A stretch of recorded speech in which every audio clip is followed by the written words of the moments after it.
പാവവും പുത്രനും പരിശുദ്ധ സത്യദൈവത്തിൻ്റെ തിരുനാമത്തിൽ ആമീൻ. നമുക്ക്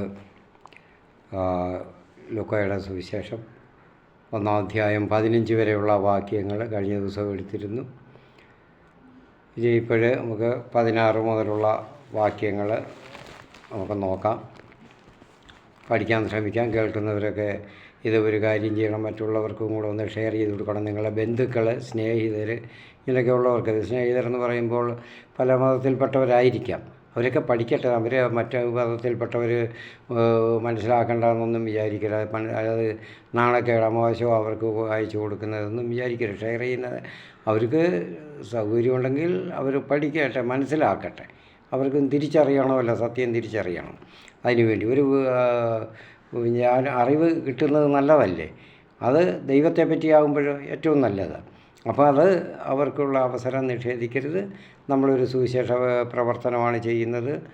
കർത്താവ് പറഞ്ഞ പോലെ എല്ലാവരെയും അറിയിക്കാൻ നമ്മൾ അറിയിക്കുകയാണ് ചെയ്യുന്നത്. അപ്പം പ്രസംഗിക്കുകയും പഠിപ്പിക്കുകയും ചെയ്യുന്ന ആളുകൾ മാത്രമല്ല ചെയ്യുന്നത്, നമ്മൾ ഷെയർ ചെയ്ത് കൊടുക്കുന്നവരും സുവിശേഷ പ്രവർത്തനമാണ് ചെയ്യുന്നതെന്നുള്ള ഒരു ബോധ്യം നമുക്ക് ഉണ്ടാകണം. അത് തീർച്ചയായിട്ടും ചെയ്യണം. അത് നിസ്സാരമായിട്ട് വിചാരിക്കരുത്. നാണക്കേടോ മോശമോ ഒന്നുമല്ല, അവർക്കും അത് സ്വീകാര്യമായിരിക്കും. എനിക്കിപ്പം വളരെ പേര് ഇങ്ങനെ മെസ്സേജൊക്കെ അയക്കുന്നുണ്ട്, മറ്റു മതത്തിൽപ്പെട്ടവരൊക്കെയാണ്. അത് നമ്മൾ അതുകൊണ്ട് അവർക്ക് ഒന്നും നിഷേധിക്കരുത്. അവർ പലരും പഠിക്കുന്നുമുണ്ട്, ബൈബിൾ വായിച്ചിട്ടുള്ളവരുമുണ്ട്. എനിക്കത് അവരുടെ ആ മെസ്സേജുകളിൽ നിന്നൊക്കെ എനിക്ക് മനസ്സിലാകുന്നുണ്ട്. അപ്പോൾ നമ്മളതിന് ഒന്നും കൂടെ അത് കാണിച്ചു കൊടുക്കുക. ഞാൻ വിശദമായിട്ട് തന്നെ എല്ലാം പറഞ്ഞു തരുന്നുണ്ട്. ഏറ്റവും ഒട്ടും അറിയാൻ വയ്യാത്തവർക്ക് കൂടെ മനസ്സിലാകുന്ന വിധത്തിൽ പറഞ്ഞു തരുന്നുണ്ടല്ലോ. അപ്പോഴത് തീർച്ചയായിട്ടും ചെയ്യണം. അതുപോലെ ഒന്ന് സബ്സ്ക്രൈബ് ചെയ്യുകയും ലൈക്ക് ചെയ്യുകയൊക്കെ ചെയ്യണം. സബ്സ്ക്രൈബ് ചെയ്യണം. യൂട്യൂബിലാവുമ്പോൾ സബ്സ്ക്രൈബ് ചെയ്യണം, ലൈക്ക് ചെയ്യാം. അപ്പോൾ ഇങ്ങനെയൊക്കെയുള്ള കാര്യങ്ങളൊക്കെ ചെയ്യേണ്ടതൊക്കെ ചെയ്യണം. നമ്മൾ പ്രിയപ്പെട്ടവരെ, നമുക്ക് 16-ാമത്തെ വാക്യം, ഇസ്രായേൽ മക്കളിൽ വളരെ പേരെ അവരുടെ ദൈവമായ കർത്താവിലേക്ക് അവൻ തിരികെ കൊണ്ടുവരും. കണ്ടു, ഇത് 15-ൽ ഇത് പറഞ്ഞ അയാൾ യോഹന്നാസ്നാപകൻ്റെ ജനനം ജനിക്കുമ്പോൾ അതിന് ചെറുപ്പത്തിൽ തന്നെ നാസിർ വ്രതക്കാരനായിരിക്കും. ചെറുപ്രായത്തിൽ തന്നെ അവൻ നാസിർ വ്രതമായിരിക്കും തുടങ്ങുന്നത്. മറ്റ് ആഹാരത്തിലും എല്ലാം വ്യത്യാസമുണ്ട്. അപ്പോൾ നാസിർ വ്രതക്കാരനായിരിക്കും. നാസിർ വ്രതത്തെപ്പറ്റി കഴിഞ്ഞ ആഴ്ച ഞാൻ പറഞ്ഞിരുന്നു. അവിടെ ഇനി അത് പറഞ്ഞ സമയം കളയണ്ടല്ലോ. മെനക്കെടുത്തങ്ങളെല്ലാവരും ഒന്ന് നോക്കി പഠിക്കുക ഇതൊക്കെ. അപ്പോൾ ഇസ്രായേൽ മക്കളിൽ വളരെ പേരെ അവരുടെ ദൈവമായ കർത്താവിലേക്ക് അവൻ തിരികെ കൊണ്ടുവരും. അതെങ്ങനെയാണ് ഇത് പറയാം? അപ്പോൾ യോഹന്നാസ്നാപകൻ്റെ കർത്താവിൻ്റെ രക്ഷാകര പദ്ധതിയിൽ യോഹന്നാസ്നാപകൻ അതിൻ്റെ ഒരു ആരംഭ ബിന്ദുവായിട്ട് മാറുകയാണ്, കേന്ദ്രമായിട്ട് മാറുകയാണ്. ശ്രദ്ധാകേന്ദ്രം ആരംഭത്തിൽ മാറുകയാണ് ഇവിടെ ലൂക്ക അവതരിപ്പിക്കുന്നത്. അങ്ങനെയാണ് യോഹന്നാസ്നാപകനെ അവതരിപ്പിക്കുന്നത്. പിതാക്കന്മാരുടെ ഹൃദയങ്ങളെ മക്കളിലേക്കും അനുസരണമില്ലാത്തവരെ നീതിമാന്മാരുടെ വിവേകത്തിലേക്കും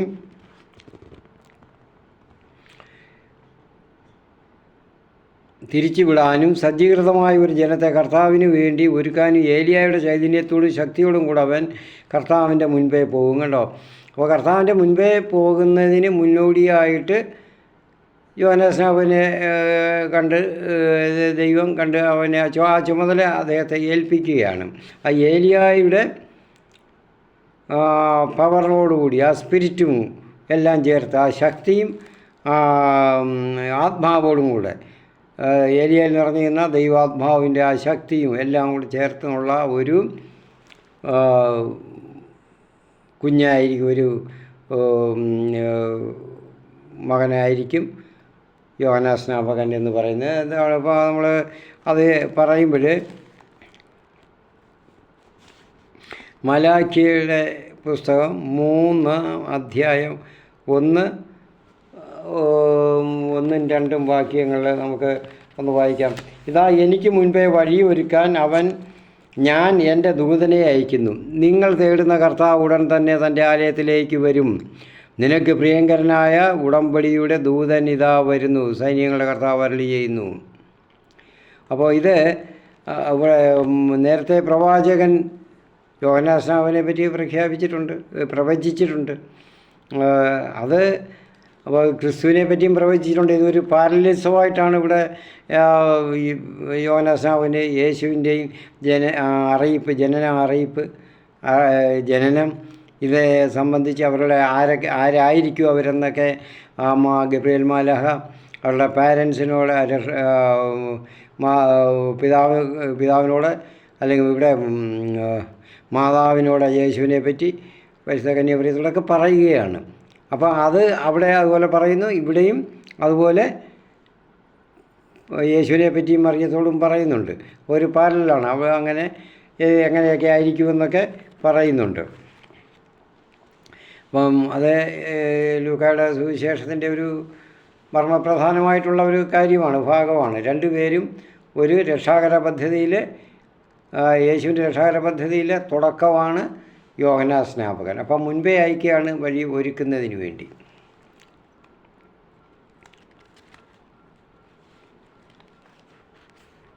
എനിക്ക് മുൻപേ ഈ മലാഖി പറയുന്നത് ഇതാ, എനിക്ക് മുൻപേ വഴി ഒരുക്കാൻ ഞാൻ എൻ്റെ ദൂതനെ അയക്കുന്നു, വഴി ഒരുക്കുന്നതിന് വേണ്ടി അയക്കുന്നു. അപ്പോൾ അവിടെ നിന്നാണ് തുടക്കം.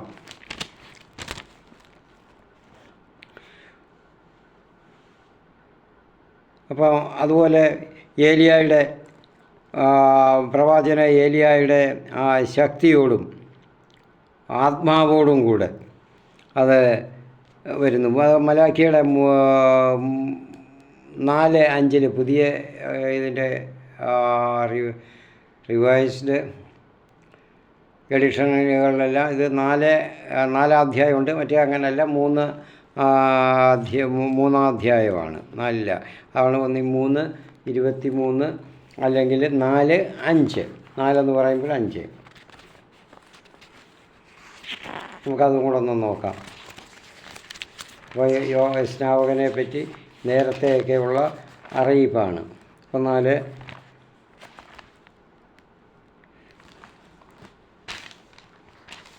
കർത്താവിൻ്റെ മഹത്വം ഭീതിജനകമായ ദിവസം വരുന്നതിന് മുൻപ് പ്രവാചകനായ ഏലിയായെ ഞാൻ നിങ്ങളുടെ അടുത്തേക്ക് അയക്കും.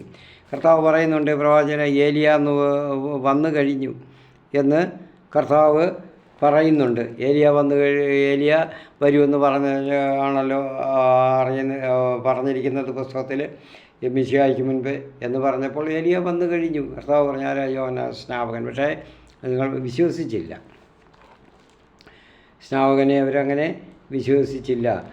പ്രവാചകൻ ഏലിയായെ ഞാൻ നിങ്ങളുടെ അടുത്തേക്ക് അയക്കും. ഞാൻ വന്ന് ദേശത്തെ ശാപം കൊണ്ട് നശിപ്പിക്കാതിരിക്കേണ്ടതിന് അവൻ പിതാക്കന്മാരുടെ ഹൃദയം മക്കളിലേക്കും മക്കളുടെ ഹൃദയം പിതാക്കന്മാരിലേക്കും തിരിക്കും.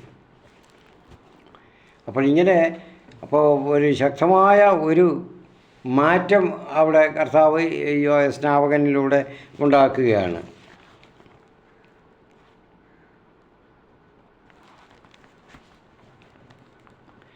അപ്പോൾ ഇങ്ങനെ ചെയ്യുമെന്ന് പറഞ്ഞപ്പോൾ സഖറിയ ഇതെല്ലാം കേട്ട് മനസ്സിലിങ്ങനെ ധ്യാനിച്ചിരിക്കുകയാണ് ഇതെന്തായിരിക്കുമെന്ന്. അപ്പോൾ സഖറിയ ദൂതനോട് ചോദിച്ചു, ഞാനിത് എങ്ങനെ അറിയും? അപ്പോൾ കാര്യം നമുക്ക് തോന്നും ശരിയായിരിക്കും. കാരണം ഇതൊക്കെ എങ്ങനെ അറിയും എന്ന്, ഞാൻ എങ്ങനെ ഇത് ഗ്രഹിക്കണം, വിശ്വസിക്കണം എന്നൊക്കെയുള്ളതാണ് പറയുന്നത്. കാരണം എന്താ, അവരുടെ പേഴ്സണലായിട്ട് ബയോളജിക്കൽ കണ്ടീഷൻ, ശരീരത്തിൻ്റെ ഫിസിക്കൽ കണ്ടീഷൻ എന്തുവാണ് എന്ന് ബയോളജിക്കലായിട്ട് നോക്കുമ്പോഴെന്തുവാ, ഞാൻ വൃദ്ധരാണ് രണ്ടുപേരും. അപ്പോൾ ദൂതൻ മറുപടി പറഞ്ഞു, ഞാൻ ദൈവസന്നിധിയിൽ നിൽക്കുന്ന ഗബ്രിയേലാണ്. നിന്നോട് സംസാരിക്കാനും സന്തോഷകരമായ ഈ വാർത്ത നിന്നെ അറിയിക്കാനും ഞാൻ അയക്കപ്പെട്ടിരിക്കുന്നു. അപ്പോൾ ഇവിടെ ആരാ ഈ സഖറിയ? ആരാണ്? പുരോഹിതനാണ്.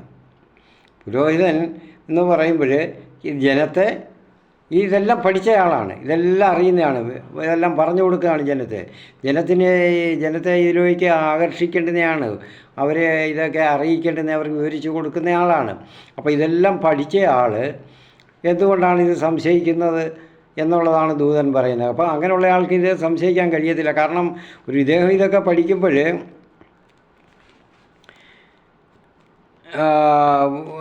ഇത് വായിക്കാൻ അദ്ദേഹത്തിന് നേരത്തെയുള്ള പല രുടെയും കാര്യങ്ങൾ അറിയാം. ഇതുപോലെ വന്ധ്യയായിട്ടിരുന്ന കുഞ്ഞുങ്ങൾക്ക് വേണ്ടി ആഗ്രഹിച്ചിരുന്നവർ അവർ പ്രസവിച്ചു, ദൈവമാണ് അവിടെ പ്രവർത്തിച്ചത്, ദൈവാത്മാവാണ് എന്നൊക്കെ അദ്ദേഹത്തിന് അറിയാം. അറിയാൻ വയ്യാതല്ല, അറിഞ്ഞിരിക്കണമല്ലോ. പുരോഹിതനെ അവിടെ നമുക്ക് ഇതിപ്പം ഉൽപ്പത്തി പുസ്തകം 30:23 പറയുന്നുണ്ട് റാഹേലിൻ്റെ കാര്യം.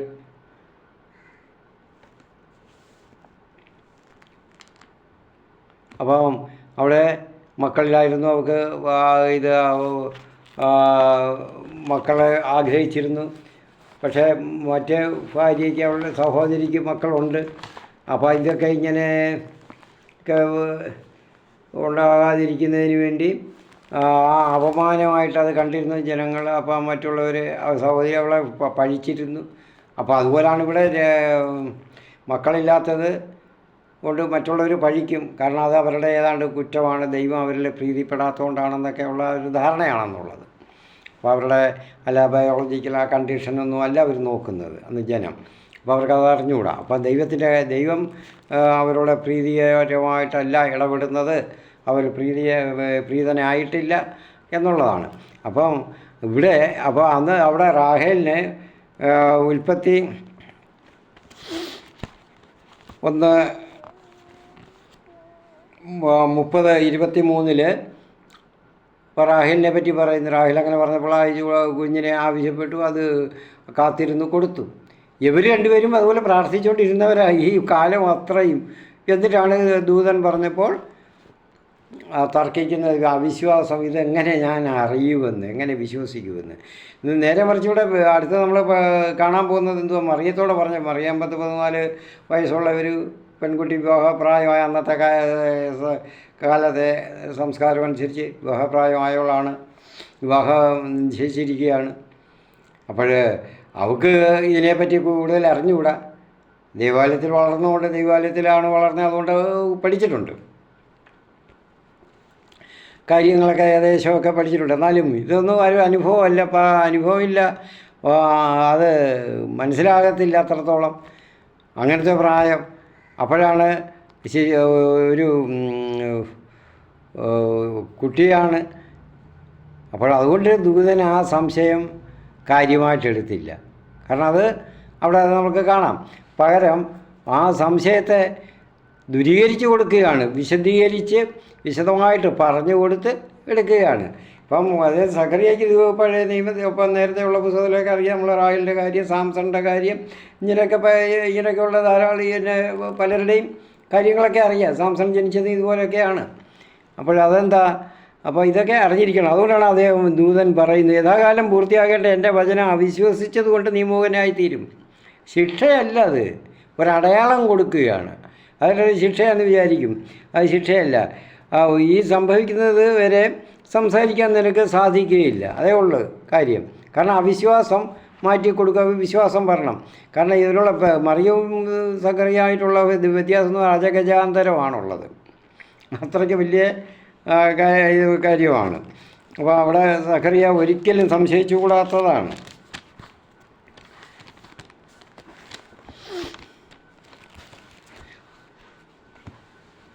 അപ്പോൾ സഖറിയ അങ്ങനെ 19-20 പറയുന്ന കാര്യം ഇതാണ്. ഇത് ഭാര്യയൊക്കെ ഇങ്ങനെ കുഞ്ഞിന് വേണ്ടി അപേക്ഷിച്ച് ഇങ്ങനെ സ്തുതിച്ചും കർത്താവിൻ്റെ ശുശ്രൂഷ ഇതൊക്കെ ഇങ്ങനെ കഴിയുക, എന്നിട്ടും ഇങ്ങനെ തരുമെന്ന് പറഞ്ഞപ്പോൾ വിശ്വസിക്കാതെ ഇങ്ങനെ ചെയ്തുകൊണ്ടാണ് ഒരു അടയാളം കൊടുത്തത്. ഒരു ശിക്ഷ എന്നത് പറയാൻ പറ്റത്തില്ല. അപ്പം ധൂപാർപ്പണം കഴിഞ്ഞ് ജനങ്ങളെ ആശീർവദിക്കുന്നതിനായിട്ട് ജനങ്ങളിങ്ങനെ കാത്തു നിൽക്കുകയാണ്. 21-22 ജനം സഖറിയയെ കാത്തു നിൽക്കുന്നു. അവൻ വൈകുന്നതിനെ പറ്റി അത്ഭുതപ്പെട്ടു ജനങ്ങൾ. കാരണം അങ്ങനെ സംഭവിക്കത്തില്ല ആർക്കും, അങ്ങനെ ഒന്നും സംഭവിക്കുന്നില്ല, വളരെ അത്യപൂർവമായിട്ട് അങ്ങനെ സംഭവിക്കത്തില്ല. അപ്പോൾ ഇവിടെ സഖറിയയ്ക്ക് അങ്ങനെ സംഭവിച്ചു. അവന് പുറത്ത് വന്നപ്പോൾ അവന് സംസാരിക്കാൻ കഴിഞ്ഞില്ല. എന്തോ ദർശനമുണ്ടായി എന്ന് അവർക്ക് മനസ്സിലായി. അല്ലെങ്കിൽ പിന്നെ അങ്ങനെ പറ്റുമോ, സംസാരിക്കാൻ കഴിയാത്തത്. അവൻ ആഗ്യം കാണിക്കുകയും ഊമനായി കഴിയുകയും ചെയ്തു. അപ്പം ജനങ്ങളെ കാത്തു നിൽക്കുന്ന എന്തിനാണ് ജനങ്ങളെ വെളിയിൽ കാത്തിരിക്കുന്നത്? അവർക്ക് അനുഗ്രഹത്തിന് വേണ്ടിയാണ്. സംഖ്യ പുസ്തകം 6:23 മുതൽ 27 വരെ ഒരു ആശീർവാദ പ്രകാരമായിരിക്കണമെന്ന് പറയുന്നുണ്ട് സംഖ്യാപുസ്തകത്തിൽ. അത് വായിക്കാം.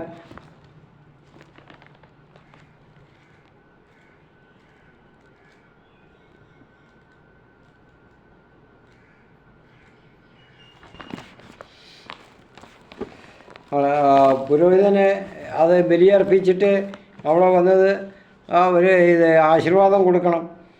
കർത്താവ് മോശയോട് അരുളി ചെയ്തു, അഹരോനോടും പുത്രന്മാരോടും പറയുക, നിങ്ങൾ ഇങ്ങനെ പറഞ്ഞ് ഇസ്രായേൽ ജനത്തെ അനുഗ്രഹിക്കണം.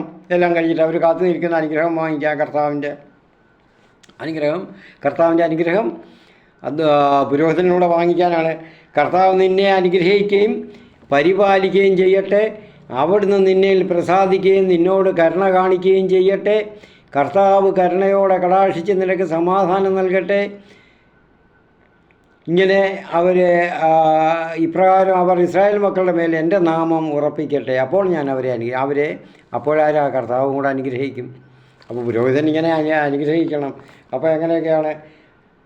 നിന്നെ അനുഗ്രഹിക്കുകയും പരിപാലിക്കുകയും ചെയ്യട്ടെ നിങ്ങളെ. അവിടുന്ന് നിങ്ങളിൽ പ്രസാദിക്കുകയും കരുണ കാണിക്കുകയും ചെയ്യട്ടെ. കർത്താവ് കരുണയോടെ കടാക്ഷിച്ച് നിങ്ങൾക്ക് സമാധാനം നൽകട്ടെ. ഇങ്ങനെയാണ് അനുഗ്രഹിക്കേണ്ടുന്നത് പുരോഹിതൻ.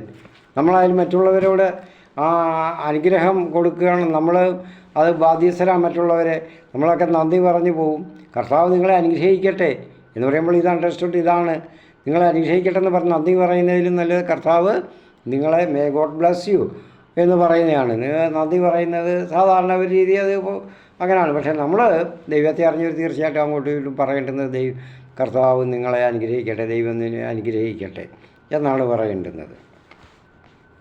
അങ്ങനെ പറഞ്ഞ് വേണം നമ്മൾ ശീലിക്കാൻ. നമുക്ക് നമ്മുടെ ഒരു സംസ്കാരം വേണ്ടേ, ദൈവത്തിന് ഒരു സംസ്കാരം ഉണ്ടായിരിക്കണം.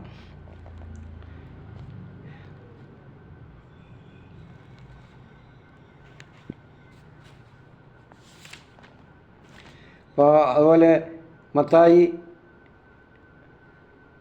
ലൂക്ക 16:16 ലൂക്കായുടെ തന്നെ സുവിശേഷത്തിൽ പറയുന്നുണ്ട്, നിയമവും പ്രവാചകന്മാരും സ്നാപകൻ വരെയാണ്. സ്നാപകൻ്റെ പ്രധാന പോയിൻ്റാണ് ഞാൻ പറയുന്നത്. പ്രാധാന്യ രക്ഷാകര പദ്ധതിയുടെ യേശുവിലാണ് രക്ഷാകര പദ്ധതി വരുന്നത്, പൂർത്തിയാകുന്നതും. അപ്പോൾ ഇവിടെ സ്നാപകനിലാണ് തുടക്കം. അപ്പോൾ സ്നാപകന് പ്രധാനമായിട്ടുള്ള ഒരു റോളാണ് അവിടെ ഉള്ളത്. ലൂക്ക ഇവിടെ കൊടുക്കുന്നത് നിയമവും പ്രവാചകന്മാരും സ്നാപകൻ വരെയായിരുന്നു.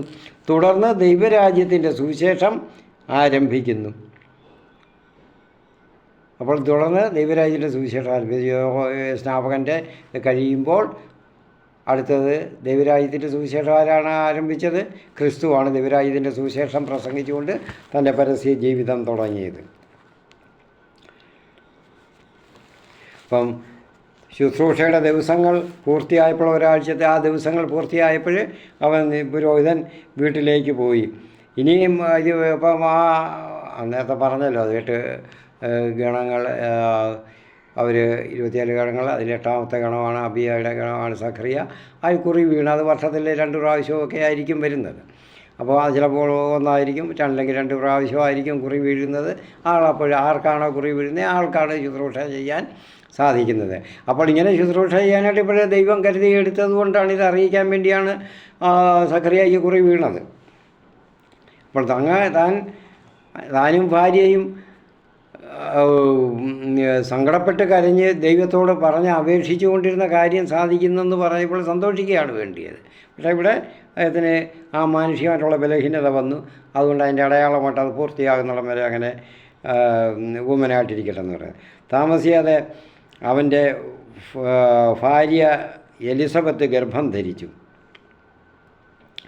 5 മാസത്തേക്ക് അവൾ മറ്റുള്ളവരുടെ മുൻപിൽ പ്രത്യക്ഷപ്പെടാതെ കഴിഞ്ഞുകൂടി. അവൾ പറഞ്ഞു, മനുഷ്യരുടെ ഇടയിൽ എനിക്കുണ്ടായിരുന്ന അപമാനം നീക്കിക്കളയാൻ കർത്താവ് എന്നെ കടാക്ഷിച്ച് എനിക്കിത് ചെയ്ത് തന്നിരിക്കുന്നു. ഇത് തന്നെയാണ് റാഹേൽ പറഞ്ഞത്. അതുപോലെ ഇങ്ങനെ പലതും നമ്മുടെ സാംസണിൻ്റെ കാര്യം, ശമൂവേലിൻ്റെ കാര്യം, ഇതൊക്കെ ഇങ്ങനെ പുരോഹിതനറിയാവുന്ന ഇതെല്ലാം.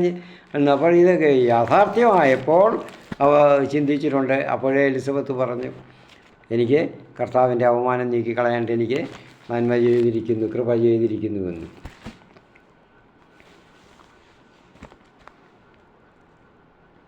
അപ്പോൾ ഇങ്ങനെ ഇത് ലൂക്ക എപ്പോഴും വലിയൊരു റോളാണ് ഇവിടെ കൊടുക്കുന്നത്. ഇനി അടുത്തത് വരുമ്പോൾ യേശുവിൻ്റെ കാര്യം വരുമ്പോഴും യേശുവിൻ്റെ വംശാവലി ആദം മുതലാണ് തുടങ്ങുന്നത്. അപ്പോൾ ഇവർക്കെല്ലാം വലിയൊരു പ്രാധാന്യം ആദം മുതലാണ് കൊടുക്കുന്നത്. മറ്റുള്ളവർ ഇവിടെ ദാവീദ് മുതൽ അബ്രഹാം മുതൽ ഒക്കെ കൊടുക്കുന്നത് അങ്ങനെ അല്ല. അബ്രഹാം മുതൽ ദാവീദ് കൂടെ ഇങ്ങനെ ഇങ്ങോട്ട് കൊടുക്കുകയാണ് ആ വംശാവലി. ഇവിടെ ആദം മുതലാണ്. കാരണം എന്തുവാ? അതിൻ്റെ കാരണം എന്താ? സൃഷ്ടി നടന്നതും യേശുവിൻ്റെ കാര്യം കൊണ്ട് യേശു ഉണ്ടായിരുന്നു. അപ്പോൾ യേശുവിൽ കൂടിയാണ് നടന്നത്, യേശുവിന് വേണ്ടിയാണ് നടന്നത്. ഇതെല്ലാം എന്ന് കാണിക്കാൻ വേണ്ടിയാണ് ലൂക്ക അത് ആദം മുതൽ ഉള്ള വംശാവലി കൊടുത്തിരിക്കുന്നത്. ആദമാണല്ലോ ആദ്യത്തെ സൃഷ്ടി, അത് കഴിഞ്ഞിട്ടുള്ള ബാക്കി എല്ലാ മനുഷ്യരും. അപ്പോൾ അത് പ്രത്യേകിച്ച് ഇവിടെ പറയുന്നതിൻ്റെ ഉദ്ദേശം ചിലർക്ക് തോന്നും അതെന്തിനാണ് പറയുന്നത് ആദം ആദ്യത്തെ മനുഷ്യനാണെന്നുള്ളത് അറിയാം. പിന്നെ ഉണ്ടായതെല്ലാം ആദത്തിൻ്റെ സന്തതികളാണല്ലോ എന്ന് പറയാം. പക്ഷേ അങ്ങനല്ല. അത് അന്നും ദൈവം ഉണ്ട്. ആരാ? ദൈവം തന്നെയാണ് യേശു. അതുണ്ട് എന്നുള്ളത് കാണിക്കാൻ വേണ്ടിയാണ് അത് പറഞ്ഞിരിക്കുന്നത്. ആദത്തിൻ്റെ വംശാവലിയിൽ തുടങ്ങുന്നത്. അപ്പോൾ മനുഷ്യാരംഭം ഒരു പോയിൻ്റ് നമ്മൾ പ്രധാനമായിട്ട് മനസ്സിലാക്കണം. ക്രിസ്തുവിൽ തന്നെയാണ് മനുഷ്യ ആരംഭം, ഉൽപ്പത്തി തുടങ്ങുന്നത് ക്രിസ്തുവിൽ തന്നെയാണെന്ന് ഇവിടെ നമുക്ക് മനസ്സിലാക്കാം. അപ്പോൾ അതുപോലെ ഈ ദേവാലയത്തിൽ തുടങ്ങി ദേവാലയത്തിൽ അത് ഞാൻ നേരത്തെ പറഞ്ഞില്ല, അവസാനിക്കുന്ന ഒരു സുവിശേഷമാണ്. അത് ഏതാ ഈ ദേവാലയം എന്ന് പറയുമ്പോൾ ദേവാലയത്തിൻ്റെ പ്രത്യേകം അങ്ങ് തുടങ്ങിയെന്ന് പറഞ്ഞാൽ മറ്റുള്ളവർക്ക് അറിയാൻ വയ്യാത്ത മറ്റുള്ളവർക്ക് വേണ്ടി ഞാൻ പറയുകയാണ്. ദേവാലയം എന്ന് പറയുമ്പോൾ ദൈവാലയം അല്ല ദൈവാലയം യഹൂദൻ്റെ ഒരു സിമ്പിളാണ്. അതാണ് അവൻ്റെ കേന്ദ്രം, ആരാധനാ കേന്ദ്രം, അവൻ്റെ വിശ്വാസത്തിൻ്റെ പ്രതീകമാണ്, കേന്ദ്രമാണ്. അതുകൊണ്ടാണ് ദൈവാലയത്തിൽ ആരംഭിച്ച് ദൈവാലയത്തിൽ തന്നെ അവസാനിക്കുന്നതും സുവിശേഷവും പ്രവർത്തനങ്ങളുമെല്ലാം.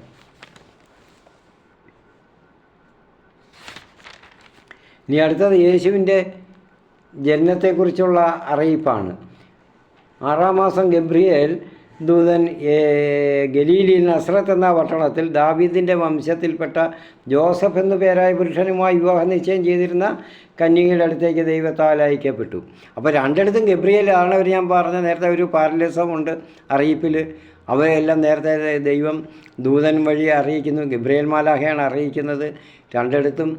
അപ്പോൾ അതിന് പ്രത്യേകമായിട്ടുള്ള കാര്യങ്ങളൊക്കെ അവിടെ ഈ അതിൻ്റെ ആ രീതികൾ, പറയേണ്ടുന്ന രീതികളെല്ലാം അറിയിക്കാതെ വിശ്വസിക്കുന്ന രീതികൾ സർവ്വ അധികാരവും കൊടുത്താണ് ദൂതനെ അയക്കുന്നത്. അവിശ്വസിച്ചപ്പോൾ അതിനടയാളം ആയിട്ട് തൽക്കാലം ശിക്ഷ പോലെ ഒന്ന് ഒരടയാളം കൊടുക്കാനും അത് ദൂതന് കഴിയുന്നു, അതിനുള്ള കഴിവുണ്ട്. അപ്പോൾ കന്യകയുടെ അടുത്തേക്കാണ് ദൈവത്താൽ അയക്കപ്പെട്ടു. അത് കാരണം കന്യക എന്ന് പറയുമ്പോൾ വിവാഹപ്രായം എന്ന് പറയുമ്പോൾ 14 വയസ്സൊക്കെ ആയപ്പോൾ വിവാഹപ്രായമാണ്. അടുത്തേക്ക് ദൈവത്താൽ അയക്കപ്പെട്ടു. അവളുടെ പേര് മറിയം എന്നായിരുന്നു. ദൂതൻ അവളുടെ അടുത്ത് വന്ന് പറഞ്ഞു, ദൈവകൃപ നിറഞ്ഞവളെ സ്വസ്തി, കർത്താവ് നിന്നോടുകൂടെ. ഈ വചനം കേട്ട് അവൾ വളരെ അസ്വസ്ഥയായി. എന്താണ് ഈ അഭിവാദനത്തിൻ്റെ അർത്ഥം എന്നവൾ ചിന്തിച്ചു. പ്രിയപ്പെട്ടവരെ, അതൊന്ന് പ്രത്യേകം നമ്മൾ അത് പഠിക്കണം, മനസ്സിലാക്കണം.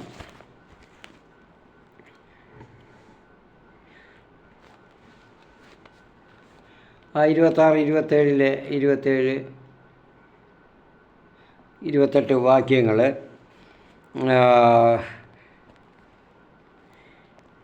ഒരു കർത്താവ് ഗബ്രിയേൽ ദൂതൻ എങ്ങനെയാണ് പറഞ്ഞത്, ഇവിടെ അഭിവാദ്യം ചെയ്യുന്നുണ്ട്. സഖറിയ ഭയപ്പെട്ട് വന്നപ്പോൾ ഭയപ്പെടണ്ടെന്ന് പറഞ്ഞു, ഭയപ്പെടരുതെന്ന് പറഞ്ഞു. ഇവിടെ ഒന്നും അറിയാത്ത അവൾ മറിയം ഒരു ബാലികയാണ്, കുട്ടിയാണ്. അവൾ ഭയപ്പെടാൻ സാധ്യതയുണ്ട്. അതായാലും ഒരു കുട്ടി ഇങ്ങനെ ദൂതനെ പ്രത്യേകിച്ച് ഒരു തേജോമയമായപ്പം അതൊക്കെ കണ്ടപ്പോൾ അവൾ ഭയന്നു പോവും. അത് സാധാരണ ആർക്കായാലും സംഭവിക്കും. അതുകൊണ്ടാണ് പറയുന്നത്, നീയും ദൈവദൂതൻ പറഞ്ഞ് ഭയപ്പെടേണ്ട, ഇത് അഭിവാദ്യം ചെയ്ത് അവളോട് ദൈവകൃപ നിറഞ്ഞവളെ സ്വസ്തി, കർത്താവ് നിന്നോടുകൂടെ. പ്രിയപ്പെട്ടവരെ, ഇത് ഇവിടെ ഞാനൊരു വളരെ കാര്യങ്ങൾ ഇവിടെ പറയാനുണ്ട്. ഞാൻ എൻ്റെ നേരത്തെ ഒരു വീഡിയോ ഈ കൃപ നിറഞ്ഞ മറിയമേ സ്വസ്തി എന്ന് പറഞ്ഞുള്ള പ്രാർത്ഥനയുണ്ട് കത്തോലിക്കർക്ക്. ആ പ്രാർത്ഥനയിലെ ഇതിലൊരു അധിക്ഷേപിക്കുന്നുണ്ട്. ക്രിസ്ത്യ വിഭാഗങ്ങളിലെന്ന് പറയുന്നവ ചിലർ ഒരു ബൈബിളൊക്കെ എന്ന് പറയുന്നുകൊണ്ട് ചില വിധത്തിലൊക്കെ ഉപയോഗിക്കുന്നു. അപ്പോൾ അവിടെ ചില കൂട്ടായ്മകളൊക്കെ ഉണ്ടെന്ന് അങ്ങ് പ്രസിദ്ധമാണ്. അതുകൊണ്ട് അവരൊക്കെ ഇങ്ങനെയുള്ള പ്രൊട്ടസ്റ്റൻറ്റുകാരും ഒക്കെ ഇങ്ങനെ അധിക്ഷേപിക്കുന്നുണ്ട് ഈ പ്രാർത്ഥനയൊക്കെ. അതുകൊണ്ട് ഞാനതൊരു വീഡിയോ അതിനുവേണ്ടി മാത്രമായിട്ട് ചെയ്തിരുന്നു മുൻപ്. അപ്പോൾ അത് തന്നെയാണ് ഞാൻ വീണ്ടും ഒന്നുകൂടെ പറയുന്നത്. നോക്കണം, ആ പ്രാർത്ഥന കൃപ നിറഞ്ഞ മറിയമേ സ്വസ്തി എന്ന് പറയുന്നത് ഇത് ആരും കത്തോലിക്കരാരും ഉണ്ടാക്കിയതല്ല. ആരാ? ഗബ്രിയേൽ ദൂതൻ ദൈവം പറഞ്ഞു കൊടുത്ത വാർത്ത ആണല്ലോ പറയുന്നത്. കയ്യിൽ നിന്നിട്ടൊന്നും പറയാൻ പറ്റുന്നില്ലല്ലോ. അപ്പം ദൂതനെ പറയുന്നത് എപ്പോഴും അറിയിക്കാൻ പറഞ്ഞ കാര്യങ്ങളാണ് അറിയിക്കുന്നത്. അപ്പോൾ അവിടെ പറയുന്നുണ്ട് കൃപ നിറഞ്ഞ മറിയമേ സ്വസ്തി. ഈ പ്രാർത്ഥനയാണ് പറയുന്നത് കൃപ നിറഞ്ഞ മറിയമേ സ്വസ്തി, കർത്താവ് നിന്നോടുകൂടെ. അപ്പോൾ ബാക്കി ഏതാ? അവിടെ കർത്താവ് നിന്നോടുകൂടെ എന്ന് കർത്താവ് നിന്നോടുകൂടെ ഉണ്ട്. കൃപ നിറഞ്ഞത് അതുകൊണ്ടാണ്. ഇനിയും ഇവിടെ ഇത് കത്തോലിക്കലിൽ വെച്ച് ഒരു വ്യത്യാസമുണ്ട്, ഞാൻ പറയാം. മറ്റുള്ളവരോട് അതിനാ പറയിക്കുന്നത്, അതിന് വയ്ക്കുന്നത് കൃപ നിറഞ്ഞവളെന്നാണ് പറഞ്ഞത്, നന്മ നിറഞ്ഞതല്ല. നന്മ നിറഞ്ഞ ആരാ? ദൈവം മാത്രമേ ഉള്ളൂ. ദൈവമാണ് നന്മ നിറഞ്ഞത്. അതാണ് ദൈവത്തിൽ നിന്ന് ആ ഉറവിടം ദൈവമാണ്. നന്മ കഴിഞ്ഞോട്ട് എല്ലാ മനുഷ്യരിലും എല്ലാത്തിലും ലഭിക്കുന്നത്. അത് തെറ്റായിപ്പോയി പറയുന്നത്. കാരണം അറിവില്ലാതെ ആലോചിക്കാതെ പറയാണ്. പണ്ട് കാലം മുതലേ സ്വസ്തിയാണ്. പിന്നെ ഇടയ്ക്ക് കരിസ്മാറ്റിക്കുകാരുടെ ഒരു ഓവറായിട്ടുള്ള തീവ്രത ഇങ്ങനെ കൂടിയപ്പോൾ പറഞ്ഞു പോകുന്നതാണ് നന്മ നിറഞ്ഞ മറിയമേ എന്നുള്ള. ചിന്തിക്കുന്നില്ല. അതുകൊണ്ടാണ് വലിയ ധ്യാന ഗുരുക്കളും എല്ലാം അവർ ചിന്തിക്കാതെ നന്മ നിറഞ്ഞ മറിയമേ എന്നങ്ങ് പറയുകയാണ്. നന്മയല്ല നന്മ നിറഞ്ഞത്, അവിടെ കൃപ നിറഞ്ഞതാണ് ഇവിടെ പറയുന്നത്. Hail Mary full of grace എന്നാണ് ഇംഗ്ലീഷ്. അപ്പോൾ ഫുൾ ഓഫ് ഗ്രേസ് എന്ന് പറയുമ്പോൾ അവിടെ നന്മ എങ്ങനെയാണ് വരുന്നത്? എന്താ ഒരല്പം ചിന്തിക്കാത്ത നമ്മുടെ പുരോഹിതരും അഭിവന്ധ്യ മെത്രാന്മാരും ഒക്കെ ചിന്തിക്കാത്തത് എന്താ? നമ്മുടെ ശ്രേഷ്ഠരായ മെത്രാന്മാർ അത് ചിന്തിച്ച് പറഞ്ഞുകൊണ്ട്. കാരണം അവരും ഈ അടുത്ത കാലത്ത് എനിക്ക് തോന്നുന്നൊരു 10-15 വർഷം കൊണ്ടാണ് ഈ തെറ്റ് ഇങ്ങനെ വീണ്ടും വന്നത്. അതിനു മുമ്പ് എൻ്റെ ചെറുപ്പത്തിലൊക്കെ എനിക്ക് നല്ലപോലെ നല്ലതുപോലെ ഓർമ്മയുണ്ട്. ഞാനും ആ ശ്രമത്തിലൊക്കെയാണ് വളർന്നതുമൊക്കെ.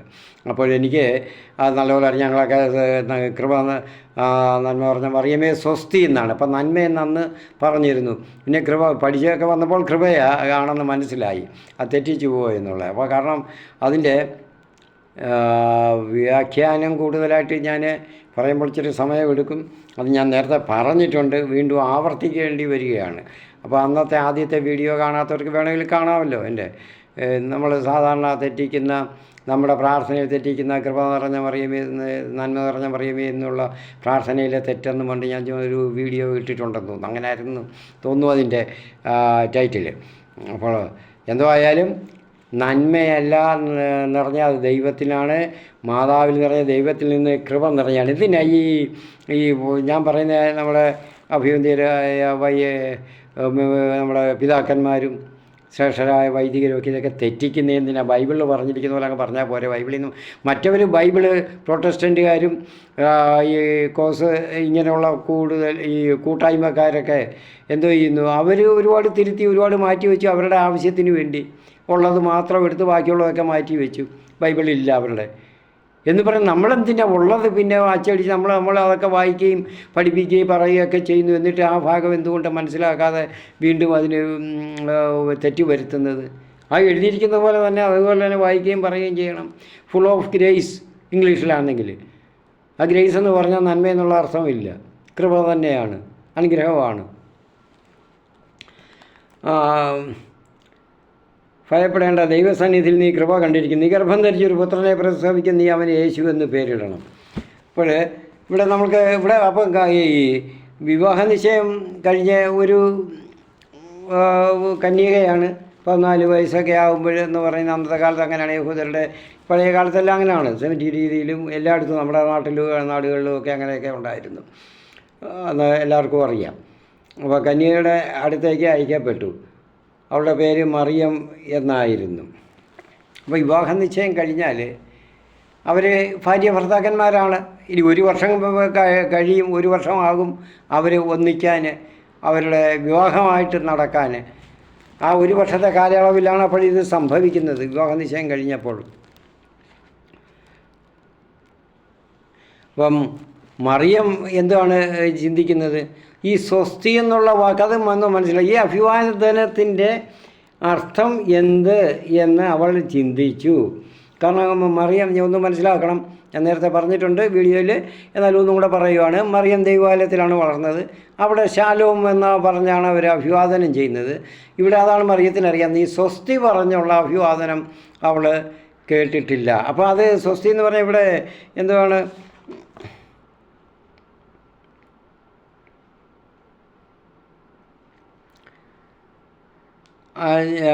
പറയാം, ഖൈരേൻ എന്നുള്ള വാക്കാണ് സ്വസ്തിയായിട്ട് ഉള്ളത്. ഖൈരേൻ എന്നുള്ള വാക്കാണ് അഭിവാദനം, ശാലോമല്ല പറഞ്ഞത്.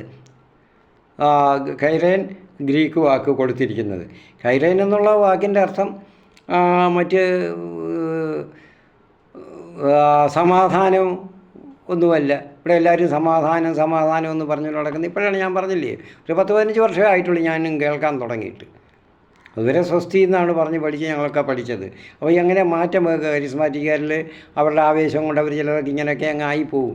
അത് തെറ്റാണ്. ദൈവത്തിന് കൊടുത്തിരിക്കുന്ന ആ സ്ഥാനം, ദൈവത്തിൻ്റെ ആ അധികാരം, അതൊക്കെ നമ്മൾ മറ്റുള്ള ഒരു പരിശുദ്ധ അമ്മ കന്യാമറിയം വിശുദ്ധരിലെ ഏറ്റവും ഉന്നത സ്ഥാനത്തുള്ള ആളാണ്, 1-ാം നമ്പറാണ് എന്നും പറഞ്ഞ് ഈ ദൈവത്തിൻ്റെ ആ ഒരു വിശേഷണം ഇവിടെ കൊടുക്കാൻ പാടില്ല മറ്റുള്ളവർക്ക് ആർക്കും.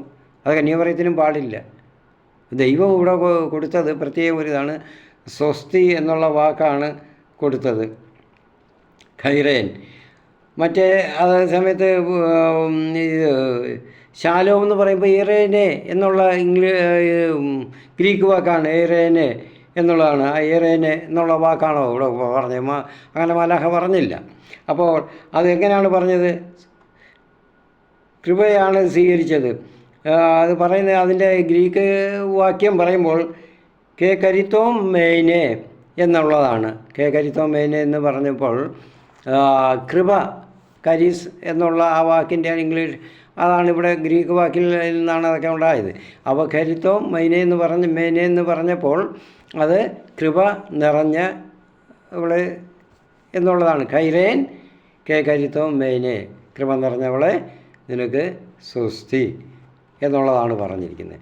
അപ്പോൾ അതുകൊണ്ട് നമ്മളത് തെറ്റിക്കരുത്. ആ തെറ്റ് തിരുത്താനും തയ്യാറാണ്. എത്ര പറഞ്ഞാലും തെറ്റ് തിരുത്തില്ല. കാരണം അഭിവന്ധ്യരായ പിതാക്കന്മാർ തിരുത്തിയെങ്കിൽ അവരാണല്ലോ ഇപ്പോൾ ഒരു 10-15 വർഷം കൊണ്ട് ചിലർ തുടങ്ങിയത് ഇങ്ങനെ. അപ്പം പറഞ്ഞപ്പം വൈദികർ തുടങ്ങി, അവരും അങ്ങനെ അങ്ങേറ്റു പിടിച്ചു വൈദികർ. എനിക്ക് ആദ്യം വൈദികരാണ് തുടങ്ങിയത്, മെത്രാന്മാരല്ല, പിതാക്കന്മാരല്ല. അപ്പോൾ ഇത് ഇനിയിപ്പം ചെയ്യുന്നത് വൈദികർ. ഞാൻ ചിലരോടൊക്കെ സംസാരിച്ചു, അപ്പോൾ പറഞ്ഞു അത് പിതാക്കന്മാർ ഇങ്ങനെ പിതാവും ഒക്കെ പറയുന്നത് പ്രാർത്ഥിക്കുന്നത് കേട്ടിട്ടില്ലേ. അപ്പോൾ അവരുടെ അപ്രീതിയാണ് നോക്കുന്നത്, അവർക്ക് അപ്രീതി സംഭവിക്കുമോ ഇല്ലയോ എന്നുള്ളതാണ്. അപ്പോൾ അങ്ങനെ നമ്മൾ നോക്കണ്ട, നമ്മൾ ശരിയായിട്ടുള്ളത് നമ്മൾ ചെയ്യുക, ദൈവത്തിൻ്റെ കാര്യമാണ്. അതൊന്നും മനസ്സിലാക്കും. മനുഷ്യരുടെ നിന്ന് മറ്റുള്ളവരുടെ നിന്ന് നമുക്ക് മഹിമ സ്വീകരിക്കാൻ, അവരുടെ പ്രീതി സ്വീകരിക്കാൻ, ദൈവത്തിൻ്റെ പ്രീതി സ്വീകരിക്കുക. ഞാൻ ശരിയായിട്ടുള്ളത് മനസ്സിലാക്കിയപ്പോൾ ഞാൻ ശരിയായിട്ട് തന്നെ പോകണം. നേരെയുള്ള പാത എനിക്ക് കാണിച്ചു തന്നപ്പോൾ ആ നേരെയായിട്ടുള്ള പാതയിലാണ് ഞാൻ പോകേണ്ടത്. അതിന് പകരം വേറൊരു പാതയിലൂടെ കുറുക്ക് വഴിയിൽ ഇങ്ങനെ ചാടാമെന്ന് ആരെങ്കിലും പറഞ്ഞാൽ കുറുക്ക് വഴിയിലൂടെ പോകണ്ട, വേറെ കുഴപ്പങ്ങളൊക്കെ ഉണ്ടാവും. നേരെയുള്ള പാത കാണിച്ചു തന്നപ്പോൾ ആ നേരെ അതിലാണ് പോകേണ്ടത്.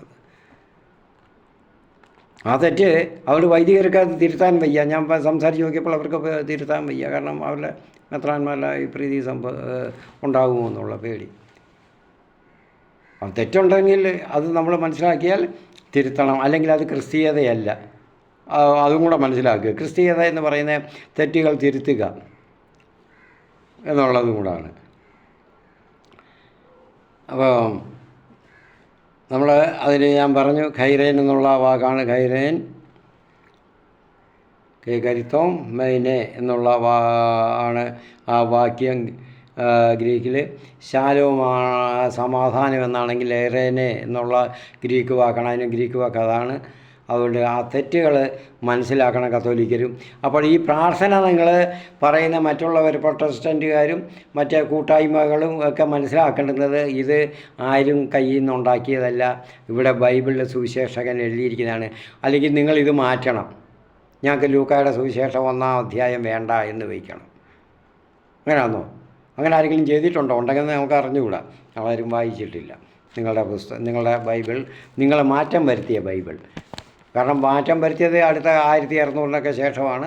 പിന്നെ ഈ കൂട്ടായ്മകളൊക്കെ അവസാനം പെന്തക്കോസ് എന്നുള്ള പേരിൽ അങ്ങനെ കൂട്ടായ്മകളൊക്കെ ഉണ്ടായത് 200 വർഷങ്ങളേ ആയുള്ളൂ. പിന്നെ എന്നിട്ട് പറയുക ബൈബിള് എല്ലാം പറഞ്ഞുകൊണ്ട് ബൈബിൾ അനുസരിച്ച് സഭയുണ്ടാകും. കത്തോലിക്ക സഭയുണ്ടായ ബൈബിളിൽ നോക്കിയല്ല, ബൈബിള് ഉണ്ടായത് കത്തോലിക്ക സഭയിലാണ് ഉണ്ടായത്. അത് മനസ്സിലാക്കണം. സഭയാണ് ആദ്യം ഉണ്ടായത്. കാരണം കർത്താവ് ഉത്ഥാനം ചെയ്തു, എല്ലാം കഴിഞ്ഞ് സ്വർഗ്ഗാരോഹണം ചെയ്തു, പരിശുദ്ധാത്മാവ് വർഷം ഉണ്ടായി പെന്തക്കോസ്ത ദിവസങ്ങളിലത്തെ ആ പെന്തക്കോസ്ത പെരുന്നാൾ ദിവസം. അത് കഴിഞ്ഞ് അപ്പോൾ അവിടെ കൂടിയവരിൽ നിന്നാണ് സഭ പിന്നീട് ഇങ്ങനെ ഉണ്ടാകുന്നത്. അപ്പോൾ സഭയുണ്ടായി. പിന്നെ ബൈബിൾ എഴുതപ്പെട്ടത് എന്നാ? പുതിയ നിയമം എഴുതപ്പെട്ടത് അതിന് ശേഷമാണ്. അതിന് മുൻപ് പഴയ നിയമമാണ് ഉണ്ടായത്. ആ പഴയ നിയമത്തിൽ തീവ്ര ക്രിസ്തു വിരോധം ഉണ്ടായിരുന്ന യഹൂദർ, തീവ്ര സ്വഭാവമുള്ള യഹൂദർ ക്രിസ്ത്യാനികളോട് ഒന്നും വേറിട്ട ഒരു പുസ്തകം, നമുക്ക് വിശുദ്ധ പുസ്തകം ഉണ്ടാകണമെന്ന് ആഗ്രഹിച്ച് അവരത് കൂടി ചെയ്ത് ആ പുസ്തകം നിങ്ങൾ ഉപയോഗിക്കുകയാണ്. മനസ്സിലാക്കണം തെറ്റ്, നിങ്ങൾക്ക് എവിടാ തെറ്റ് പറ്റിയതെന്ന് മനസ്സിലാക്കണം. സദുക്കായരോടെ കർത്താവ് പറഞ്ഞ പോലെ നിങ്ങൾക്ക് വിശുദ്ധ ലിഖിതങ്ങൾ മനസ്സിലാക്കാനുള്ള നിങ്ങൾക്ക് സാധിക്കുന്നില്ല, നിങ്ങൾക്ക് തെറ്റ് പറ്റി, നിങ്ങളുടെ ഹൃദയം അങ്ങനെ ആയിപ്പോയി. എങ്ങനെയെങ്കിലും കർത്താവിൻ്റെ സഭയെ, കത്തോലിക്ക സഭയെ ഒന്ന് അധിക്ഷേപിക്കണം, അതിനുള്ള മാർഗ്ഗം എന്താണെന്ന് ആലോചിച്ച് നടക്കുന്നുണ്ട്. നിങ്ങൾക്കിത് മനസ്സിലാക്കാനുള്ള കൃപ ലഭിക്കത്തില്ല. അതാണ് ബൈബിൾ ഉണ്ടായത്. പിന്നീട് സഭയും ആരംഭിച്ച് 60 വർഷം ഒക്കെ ആയപ്പോൾ പിന്നെ മുതലങ്ങോട്ടാണ് ഓരോ സുവിശേഷങ്ങളും ലേഖനങ്ങളൊക്കെ 50 പൗലോസ്ലിയൊക്കെ എഴുതുമ്പോൾ 50-കളിൽ 45, 50-കളിലൊക്കെയാണ്. അപ്പോൾ അതും കൂടെ മനസ്സിലാക്കിയിട്ട് വേണം കത്തോലിക്കർ ഈ പ്രാർത്ഥനയിൽ നിങ്ങൾ തെറ്റു പറയാൻ, കുറ്റം പറയാൻ. ദൈവം പറഞ്ഞത്, ദൈവദൂതൻ പറഞ്ഞത് ആണ് നിങ്ങൾ ഖണ്ഡിക്കാൻ വരുന്നത്. എന്ത് വിഡ്ഢിത്തവും ഫോഷത്വമാണ്, പാഷണ്ഡതയാണത് യഥാർത്ഥത്തിൽ പറഞ്ഞാൽ. അതല്ലേലും അങ്ങനെയാണല്ലോ. ഞാൻ നിർത്തുന്നു. അടുത്ത നമുക്ക് യേശുവിൻ്റെ ജനനത്തെ പറ്റിയുള്ള അറിയിപ്പ് പൂർണ്ണമായിട്ട് നമുക്ക് അടുത്ത എപ്പിസോഡിൽ ചെയ്യാൻ സമയങ്ങൾ കൂടുതലാകുന്നു. പ്രിയപ്പെട്ടവരെ, ഇത് ഞാൻ പറഞ്ഞ പോലെ മറ്റുള്ളവർക്കൊന്ന് പറഞ്ഞു ഇത് ഷെയർ ചെയ്ത് കൊടുത്ത് പങ്കിടുക. എല്ലാവർക്കും അത് എല്ലാവരും വിശദമായിട്ടൊന്ന് അറിയട്ടെ, തിരിച്ചറിയട്ടെ കാര്യങ്ങൾ. എല്ലാ മതസ്ഥർക്കും അയച്ചു കൊടുക്കണം കൂട്ടുകാരിൽ. അപ്പോൾ അതുപോലെ തന്നെ നിങ്ങൾ സബ്സ്ക്രൈബ് ചെയ്യണം, ലൈക്ക് ചെയ്യാനും മറക്കരുത്. നമുക്ക് പ്രാർത്ഥിക്കാം. പ്രാർത്ഥനയോടുകൂടി നിർത്താം. നമ്മൾ സ്തോത്രം, ഹല്ലേലൂയ, ഹല്ലേലൂയ, നന്ദി, നന്ദി, നന്ദി, നന്ദി, സ്തോത്രം, ഹല്ലേലൂയ, ഹല്ലേലൂയ, നന്ദി. കർത്താവേ സ്തോത്രം, സ്തോത്രം. അവിടുത്തെ ഞങ്ങൾ സ്തുതിക്കുന്നു, വാഴ്ത്തുന്നു, നന്ദി അർപ്പിക്കുന്നു. കർത്താവേ, ഞങ്ങളുടെ ഇടയിൽ ഞങ്ങളുടെ രോഗികളെല്ലാം ഞങ്ങൾ സമർപ്പിച്ച് ഞങ്ങൾ ആവശ്യപ്പെട്ടിട്ടുള്ളവർ പലരും ആവശ്യപ്പെട്ടിട്ടുണ്ട്. കുഞ്ഞുങ്ങൾക്ക് വേണ്ടി ആവശ്യപ്പെട്ടിട്ടുള്ളവരുണ്ട്. കുഞ്ഞുങ്ങളില്ലാതെ വിഷമിക്കുന്നവർ, അവരുടെ ആ വിഷമങ്ങളും സങ്കടങ്ങളും എല്ലാം പരിശുദ്ധമ്മേ, ഞങ്ങൾ അവിടുത്തെ ഈ ഭാഗമാണല്ലോ ഞങ്ങൾ വായിക്കുന്നത്, അതുകൊണ്ട് ഞങ്ങൾ പഠിക്കുന്നത്. അവിടുന്ന് അത് അവർക്കും അതുപോലെ കുഞ്ഞുങ്ങളെ കൊടുത്ത് അനുഗ്രഹിക്കണമേ. ചിലരെ അങ്ങനെ കുഞ്ഞുങ്ങളുണ്ടായതായിട്ട് പറഞ്ഞ് അറിയിച്ചു. സന്തോഷം. അത് നമ്മളെന്നും പ്രാർത്ഥിക്കുന്നുണ്ട്. അത് സാധ്യമായത്, അതുപോലെ സാധ്യതയായവരൊക്കെ ഉണ്ടായവർ, മറ്റ് രോഗങ്ങളോ ഇതൊക്കെ ഭേദമായവരൊക്കെ അറിയിച്ച് അവർ അതിനെ സാക്ഷ്യപ്പെടുത്തണം. അപ്പോൾ എല്ലാതും ഞങ്ങൾ അവിടത്തേക്ക് സമർപ്പിക്കുന്നു. സ്തോത്രം, ഹല്ലേലൂയ. അതുപോലെ തീരാവ്യാധികളിൽ കിടക്കുന്നവർ, എത്ര വർഷങ്ങളായിട്ട് കിടക്കയിൽ തന്നെ ഒരു കിടക്കയിൽ കിടക്കുന്നവരുണ്ട്, 3 വർഷമായിട്ട് കിടക്കുന്നവർ എനിക്കറിയാം, പ്രത്തനുണ്ട്. അപ്പോൾ അങ്ങനെയൊക്കെ ഉള്ളവരെയൊക്കെ പ്രത്യേകമായിട്ട് സമർപ്പിച്ച് പ്രാർത്ഥിക്കണം. നിങ്ങളെ ചുറ്റുപാടുമുള്ളവർ, നിങ്ങളോട് ആവശ്യപ്പെട്ടിട്ടുള്ളവരോടെല്ലാം നിങ്ങൾ അവർക്ക് വേണ്ടി എല്ലാം പ്രാർത്ഥനയിൽ സമർപ്പിച്ച് പ്രാർത്ഥിക്കുക. സ്തോത്രം, ഹല്ലേലൂയ, ഹല്ലേലൂയ, നന്ദി. അവിടുത്തെ കർത്താവിൻ്റെ മഹത്വം, അവിടുത്തെ പ്രാഭവം അവിടുന്ന് ആദിയിൽ ഉണ്ടായിരുന്നതുപോലെ ഏദൻ തോട്ടത്തിലുണ്ടായിരുന്ന പോലെ ഈ രോഗികളുടെയും തളർച്ചയുള്ളവരുടെയും എല്ലാം ശരീരത്തിൽ ആവസിക്കുകയും ആ ശരീരഭാഗങ്ങളെല്ലാം നിറഞ്ഞ് അവയെല്ലാം പുഷ്ടിപ്പെടുത്തുകയും ചെയ്യട്ടെ എന്ന് നമുക്ക് പ്രാർത്ഥിക്കാം. സ്തോത്രം. ഹല്ലേലൂയ. കർത്താവേ, പിതാവേ, അവിടുത്തെ പുത്രനായ യേശു ക്രിസ്തുവിൻ്റെ നാമത്തിൽ അവിടുത്തേക്ക് ഞങ്ങൾ ഈ സ്തോത്രവും കൃതജ്ഞതയും പുകഴ്ചയും ഞങ്ങൾ അർപ്പിക്കുന്നു. ഞങ്ങൾക്ക് ഈ കാര്യങ്ങളെല്ലാം അവിടെ നേടിത്തന്നതിനായിട്ട് അവിടുത്തെ സ്തോത്രം. ഞങ്ങൾ അങ്ങയിൽ പ്രത്യാശ അർപ്പിച്ചുകൊണ്ട് അവിടുത്തെ ഈ കൃതജ്ഞതാ ബലി അർപ്പിക്കുന്നു. സ്തോത്രം. ഹല്ലേലൂയ. നന്ദി. സ്തോത്രം. ആമേൻ.